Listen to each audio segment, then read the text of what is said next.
Hi everyone. So I'm back with the Golden Bowl. Sorry, last week I didn't get any recorded. I think the weather was just too nice. And so we spent all of our extra time outdoors. But we're back, and hopefully this week we'll finish the adventures of the Golden Bowl, the Mesopotamian adventure. We're going to pick up with chapter 23, and it's called Nari's Wish. Nari came quietly into the workroom, bringing the midday meal. After setting it down, she held her hands tightly together in front of her chest. "The bowl begins to take shape," she said softly.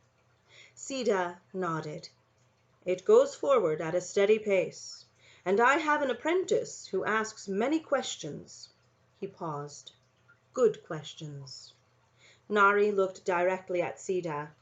"Your answers are good as well." Sida stopped hammering. "I'm glad you overheard them," he finally said. "I must say something to you," Nari said, glancing nervously at Jomar before speaking to her husband in a trembly voice. "We've not given our son the ceremonial rites the dead deserve."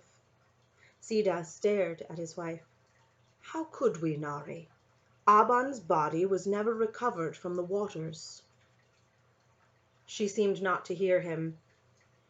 "I know Aban is unhappy because he wasn't properly buried in the vault beneath our floor, nor has he been offered food and drink to sustain him." She kneaded her hands together and her eyes filled with tears. "I have a request to make." "And what is that?" Sida asked. Nari spoke rapidly, a look of raw hope and longing on her face.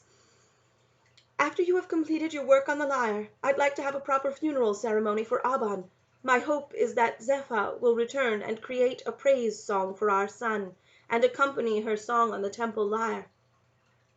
"Zepha? Who is now in danger because you told Malak about the missing bead?" Sida asked with astonishment. "I will never forgive myself for telling Malak about the theft," Nari said with quiet urgency. "But as I listened to her play and sing for you, I found her music more important than the lapis bead. I think her song could give our son the serenity he seeks." Sida's face melted. I know you search for peace as well.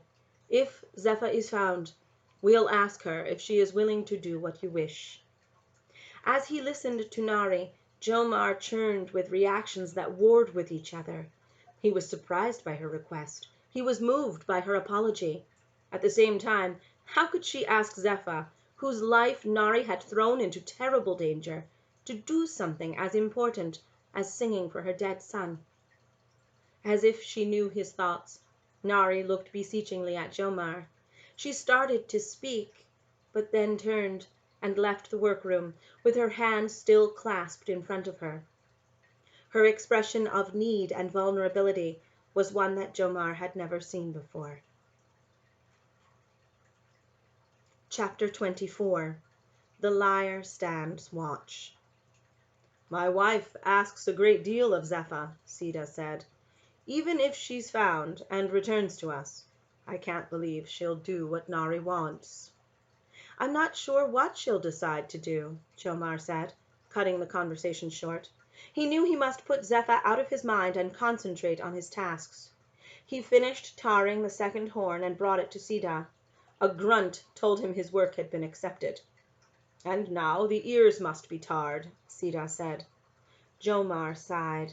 "They look harder to do than the horns." "Perhaps, but your fingers will remember what they learned from working on the horn," Sida said. Jomar wasn't sure what this meant, but he stood next to Sida as the goldsmith slowly blackened the turns and folds of the ear. When it was his turn to tar the second ear, Jomar tried to recall every move that Sida had made. He was so engrossed in what he was doing that time seemed to stop. When Sida suddenly stood beside him, Jomar's breathing quickened and his hands began to tremble. "You were correct in thinking that the ears are more difficult to do than the horns. But the tar is smooth. You've applied it correctly," Sida finally said after closely examining his work. Jomar breathed normally again. "Watch as I cover a horn with gold," Sida said. He hammered the gold on the stone, then took up a piece just large enough to cover the horn. He made a smooth transition between the gold and the lapis tip. "Now hammer the gold onto the horn, Jomar. Remember, I must handle the overlap. Work as quickly as you can so the tar retains its heat." Trying to imitate Sida's rhythmic beat, Jomar began to pound the gold against the tarry surface of the second horn. He hoped the goldsmith's mastery would somehow seep into his eyes, his fingers. He spent a long time working on the horn before taking it to Sida. It was neither perfect nor a failure. Taking the mallet from Jomar's hand, Sida made additional blows against the gold surface, then held it out for Jomar to see the corrections. "Didn't I tell you that gold is forgiving? In the places I repaired, the work was either too rough or the gold wasn't tight enough against the tar." Again Sida delicately made a smooth seam between the gold and lapis. After another careful inspection of the horn, he said, "Your work is satisfactory for a beginner." "You've been testing my skills by giving me more difficult tasks than I thought you would," Jomar said. "I had to. We have a deadline to meet. But given enough time, skills can be taught by a good teacher. I've been testing you for more than skills." Jomar's stomach tightened. "For what, then?" Sida gazed searchingly at Jomar. "I've been trying to decide if you have the qualities that working with gold requires." "What qualities?" Jomar asked softly. "Persistence, dexterity, and the ability to make the right motions in the right order," Sida said. "And the most important thing, you must have a passion for the process of working with gold, not just for the gold itself." Jomar was unsure that he had these qualities. He looked away from Sida's unblinking eyes. When the workroom began to darken, Sida lit the lamps, and the smell of sesame oil filled Jomar's mind with images of his mother. "We must gild both ears while the tar is still warm enough to hold the gold. I'll do one, and you will do the other." But this was the time that Jomar thought he would be out looking for Zepha. Comforted only by the familiar scent of the oil, Jomar bent over the workbench to gild one of the ears. He showed his work to Sida when he thought the job was done. The goldsmith held the ears next to each other to point out differences between the two. After making some corrections to Jomar's ear, Sida again compared the ears and grunted his approval. Jomar thought of Aban, experienced and gifted. For his own work, Sida's grunt would have to do. Sida carefully put the gilded horns and ears on a work table. "They'll be attached when the head is ready to receive them. The night comes on, and the tar has lost its heat." He threw the white cotton shroud over the lyre. Jomar began putting the tools back on their hooks, then took up the reed broom and swept the room clean. "Why do you uncover the lyre in the morning and cover it in the evening?" he asked. "The instrument hasn't been touched since we started work on the bull's head." "I've never thought about why I do this," Sida answered. "I suppose it's my way of saying that the workday begins when the lyre stands watch over our labors. When it withdraws under its cotton blanket, we also rest." Jomar nodded and banked the coals. "What about the strong staring eyes you promised?" "Tomorrow," Sida answered with a tired smile. "We've had a full day, and so you don't have much time to search for Zepha. Go out and look for her before darkness comes." Chapter 25. Another Pair of Eyes. Jomar walked out to find the shadowy streets almost deserted. He stopped every person he saw to describe his sister and ask if she'd been seen. All shook their heads and hurried on. Jomar felt a pull on his heart. "They're all going home, but Zepha has no home." A kind-faced man, returning to his house with a cart stacked with unsold woven textiles, listened sympathetically. "This city is full of wandering children without parents, all with black hair and eyes," he said. "In times of famine, the temple priests often buy the sons and daughters of farm families who are unable to feed them. But if they're found to be unsuitable for temple work, they're turned out onto the streets." "Turned out?" Jomar asked. "How can the children survive?" The man shook his head sadly. "I see children in the early morning picking over whatever garbage they can find before scurrying away like vermin." Garbage dumps. Why hadn't he thought of this?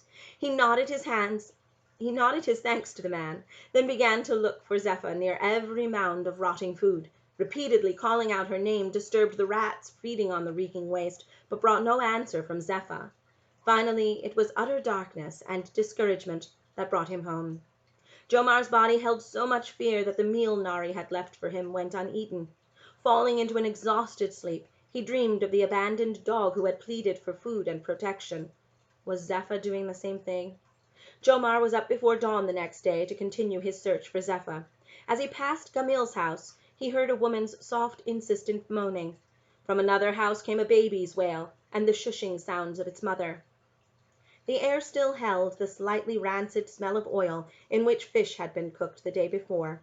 He methodically went up one street and down another, going farther and farther away from the temple. Now alert to the presence of children at this hour, Jomar strained to see them in the half-light of the morning. Two thinly dressed boys were going through a small garbage dump. Jomar went up to them and asked what would be a good place to look for a young homeless girl.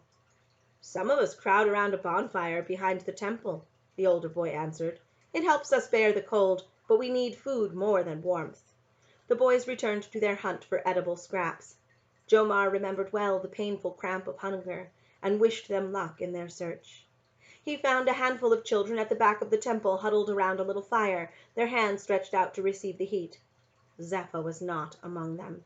He returned home to find Nari and Sida still asleep. He lay on his cot, heart-sick and exhausted, and slept. Later that morning, Nari served him a bowl of honey-flavored mush. He wanted to take it to the children, but Sida was waiting for him. He gulped down the meal, managed a small smile of thanks to Nari, then hurried to the workroom. The lyre was without its cotton covering, and the pungent oil lamps were again burning in the shadowy room. Sida was hunched over a work table, running his fingers lovingly over two eyes made of lapis and shell. He darted a look at Jomar. "I'm sorry. The city can easily swallow up a small girl." He returned to his task. "These wonderful eyes were made by craftsmen at the temple. Of course, shells are not as rare or costly as gold or lapis, but shells make beautiful inlays, if used skillfully." Jomar made an effort to stop thinking about Zephyr and rejoin Sida's world. "I saw them worked into a design on the back of Bitati's chair." "Ah, you noticed. When the head is finished, the bull's gaze must be forceful." "Should I heat the tar?" Jomar asked, hoping that Sida did not have another assignment that would prevent him from seeing him insert the eyes. Sida nodded. "Yes, heat the tar, then fill in the two hollows in the wooden head with it. The eyes interest you, so stand close and watch me attach them to the head." When the hot tar was in position, Sida carefully placed the lapis and shell eyes on the sides of the head. It was slow work to make the eyes match each other perfectly. Jomar stared. They were like Bitati's heavily outlined eyes, dramatic and piercing. "I can't wait for all the pieces to come together," he breathed. "Ah, but you must," Sida said. "Like the flowering of a date palm, it will happen in its own order and at its own pace." He took up a flat tool and slowly began to transform the crude, bulbous muzzle into two flaring nostrils over thin, downturned lips. Then he pressed crisp lines around the bull's nose and mouth with a sharp chasing tool. Jomar saw the head becoming more alive. "That looks exactly like the nose and mouth of a real bull." Sida nodded. "I know the look of cattle. I grew up on a farm." "You did?" Jomar asked with surprise. "I left when I was a young man to become an apprentice to a traveling coppersmith," Sida said. "We went from village to village to make farm tools and repair old ones." "When I was a little boy, my father would take me to our village when the coppersmith visited," Jomar said. "I watched the man pour melted copper into molds. When the liquid hardened into a tool, I thought he must be a magician. How did you become a goldsmith?" "I met Nari in one of the villages I visited," Sida answered, his voice turning tender. "She was lively, full of laughter. Her father died shortly after he had given us permission to wed, so we were free to come here to live after our marriage. I already knew how to work with metal, so a temple goldsmith chose me over others to be his apprentice." "I thought all apprentices were young," Jomar said. "You were already a man." Sida's face darkened. "I was a man, a coppersmith, a father, but I was treated as if I were an ignorant farm boy." "Like me. Why did you stay with the goldsmith?"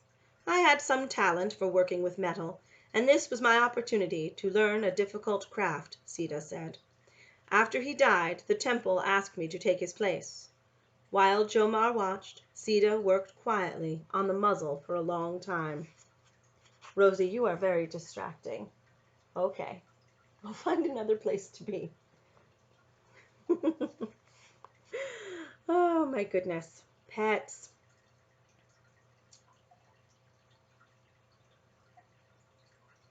Do. While you were looking for Zephyr last evening, I joined my friends and heard good news, he finally said. The snow in the northern mountains has begun to melt. The river will become mighty once again, and the canals and reservoirs will receive its waters. Jomar's spirits rose. My father must be clearing away dead roots to prepare the fields for planting. And you might be longing to return to the life you know, with or without Zephyr, Sita said. Even though your father and I made an agreement, I couldn't insist that you stay here if your heart is elsewhere. Sita threw the shroud over the lyre with a decisive gesture. Give me your answer when work on the lyre is completed. Jomar was bewildered. Was Sita offering him the opportunity to return home out of compassion?